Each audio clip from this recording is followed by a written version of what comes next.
Elon Musk నయా role ready అవుతున్నట్లు కనిపిస్తోంది. అమెరికాలో కొత్త పార్టీ పెట్టేందుకు అడుగులు వేస్తున్నట్లు తెలుస్తోంది. ఇప్పటికే తన అధికారిక ఎక్స్ ఖాతాలో మస్క్ పెట్టిన పోస్ట్ తన ఫ్యూచర్ ప్లాన్ గా అందరూ భావిస్తున్నారు. అమెరికాలో కొత్త రాజకీయ పార్టీ అవసరం ఉందా అని ప్రశ్నిస్తూ పోల్ పెట్టాడు. మస్క్ పెట్టిన పోల్ కు నెటిజన్స్ నుంచి హెవీ రెస్పాన్స్ వచ్చింది. మస్క్ పోల్ కు 80.4% మంది నెటిజన్స్ మద్దతు ఇచ్చారు. జస్ట్ 19.6% మంది మాత్రమే అమెరికాలో ప్రస్తుతం కొత్త పార్టీ అక్కర్లేదని ఓటేశారు. పోల్ తర్వాత ది అమెరికా పార్టీగా రాసుకొచ్చారు. ఇంకేముంది, మస్క్ పెట్టే పార్టీ పేరు ది అమెరికా పార్టీగా ప్రచారం జరుగుతోంది. అమెరికాలో 2 పార్టీల రాజకీయ వ్యవస్థ నడుస్తోంది. దేశంలో 2 ప్రధాన రాజకీయ పార్టీలు డెమోక్రటిక్ పార్టీ, రిపబ్లికన్ పార్టీ మాత్రమే ఉన్నాయి. ఈ 2 ప్రధాన పార్టీలతో పాటు యుఎస్ లో 3వ పార్టీలుగా పిలిచే అనేక చిన్న పార్టీలున్నాయి. వీటిలో లిబర్టేరియన్, గ్రీన్, కాన్స్టిట్యూషన్ పార్టీలు ముఖ్యమైనవి. అయితే యునైటెడ్ స్టేట్స్ లో ఇప్పటి వరకు ఏ చిన్న పార్టీ అభ్యర్థి కూడా అధ్యక్ష ఎన్నికల్లో గెలవలేదు. మస్క్ కొత్త పార్టీకి సంబంధించి డీటెయిల్స్ తెలుసుకుందాం. శ్రీశైలం మనతో లైవ్ లో జాయిన్ అవుతున్నారు. శ్రీశైలం, ఇంట్రెస్టింగ్ డెవలప్మెంట్ అని చెప్పుకోవచ్చు మనం. ది అమెరికా పార్టీ ఏంటి? మస్క్ నిజంగా సీరియస్ గా ఉన్నారా ఈ విషయంలో? ఎట్లా చూడాలి?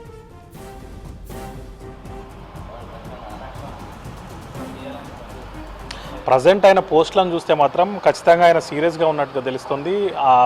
ఆయన రాసినటువంటి ఎక్స్ ఖాతాల్లో కూడా ది అమెరికన్ పార్టీ అని కూడా రాసుకొచ్చారు. దీంతో ఖచ్చితంగా ఆయన పార్టీ పెట్టే సమయం ఆసనమైందని కూడా ప్రపంచవ్యాప్తంగా అందరూ భావిస్తున్నారు. అదేవిధంగా దాని మీద డిస్కషన్స్ కూడా చాలా జరుగుతున్నాయి.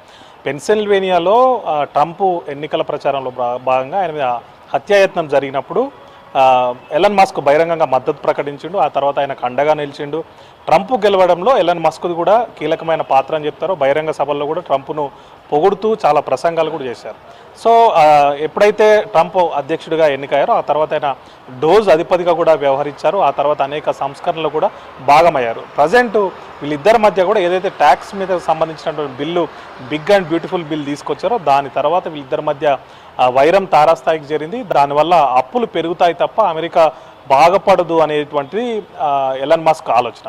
కానీ దానివల్ల అమెరికాకు మేలు జరుగుతుందని చెప్పి ట్రంప్ భావిస్తూ ఆ ట్యాక్సెస్ను అమలు చేస్తున్నారు. దీంతో ఇద్దరి మధ్య కూడా వైరం తారాస్థాయికి చేరింది. ఆ తర్వాతనే ఆయన ఎక్స్ ఖాతాలోనే నేరుగా అందరినీ సోషల్ మీడియాలో అడిగారు, ఇప్పుడు అమెరికాలో కొత్త పార్టీ పెట్టే అవసరం ఉందని చెప్పి. దానికి దాదాపు 80% పైగా మంది ఖచ్చితంగా అవసరం ఉంది, పెట్టాలి, మీరు పెట్టాలి అని చెప్పి పేర్కొన్నారు. 19% పైగా మంది మాత్రమే అవసరం లేదని చెప్పుకోవచ్చు. సాధారణంగా అమెరికాలో 2 పార్టీలు మాత్రమే, ఆ వ్యవస్థ మాత్రమే ఉంటుంది, డెమోక్రాట్లు, రిపబ్లికన్లు.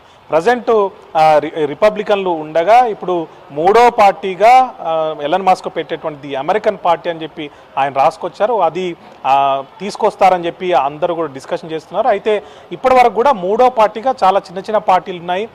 ఇందులో కొంచెం ప్రధానంగా ఉండేది లిబర్టేరియన్ పార్టీగా చెప్పుకుంటారు. దాంతోపాటు కాన్స్టిట్యూషన్ పార్టీ, అదేవిధంగా ఇట్లాంటి గ్రీన్ పార్టీ, ఇట్లాంటివి కొన్ని ఉన్నాయి. అయితే అవన్నీ కూడా ఎప్పుడు అధ్యక్ష ఎన్నికల్లో గెలిచింది కానీ లేకపోతే ఈ డెమోక్రాట్లను, రిపబ్లికన్ను ప్రభావితం చేసేంత స్థాయిలో అవి లేవు. కానీ ఇప్పుడు ఎలన్ మస్క్ ఆల్రెడీ ఆయన టెక్ దిగ్గజంగా ఉన్నాడు, ప్రపంచ కుబేరుడిగా పేరు పొందాడు.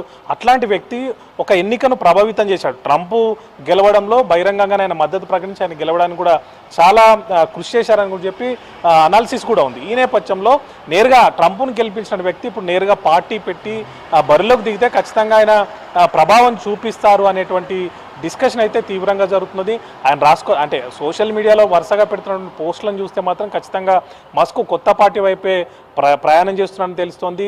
దాని పేరు అమెరికన్ పార్టీగా కూడా ఆయన అందులో రాసుకొచ్చిన నేపథ్యంలో ది అమెరికన్ పార్టీగా రిజిస్టర్ చేసుకొని కొత్త పార్టీ అంటే 3వ పెద్ద పార్టీగా అమెరికాలో ఎలన్ మస్క్ పెట్టేటువంటి పార్టీ అవతరిస్తుందని చెప్పి పొలిటికల్ డిస్కషన్ కూడా అక్కడ జరుగుతోంది. ప్రపంచ దేశాలు కూడా దీనికి సంబంధించి డిస్కషన్ చూస్తున్నాయి ఎట్లా అంటే ఇది ఎటువైపు దారి తీస్తుంది అనేటువంటి అంశం మీద కూడా చూస్తాం. ప్రధానంగా ఎలన్ మస్క్ మొదటి నుంచి కూడా అమెరికా ప్రయోజనాలు, సేమ్ ట్రంప్ లాగానే అమెరికా ప్రయోజనాలే ప్రాధాన్యం అంటూ చెప్పుకొస్తున్నాడు. అందుకే డోజ్ను ఏర్పాటు చేయడంలో కూడా ఆయన కీలక పాత్ర ఉంది. ఆ సూచన ఇచ్చి దాన్ని అమలు చేయించి దాన్ని అధిపతిగా కూడా ఉన్నారు.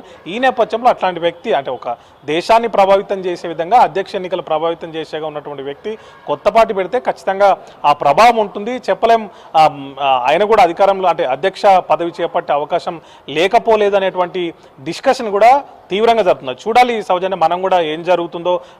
ఒకవేళ మస్క్ పార్టీ పెడితే మాత్రం ఖచ్చితంగా ప్రభావం ఉంటుందని మాత్రం మనం చెప్పొచ్చు. పొలిటికల్ డిస్కషన్ కూడా అదే జరుగుతుంది.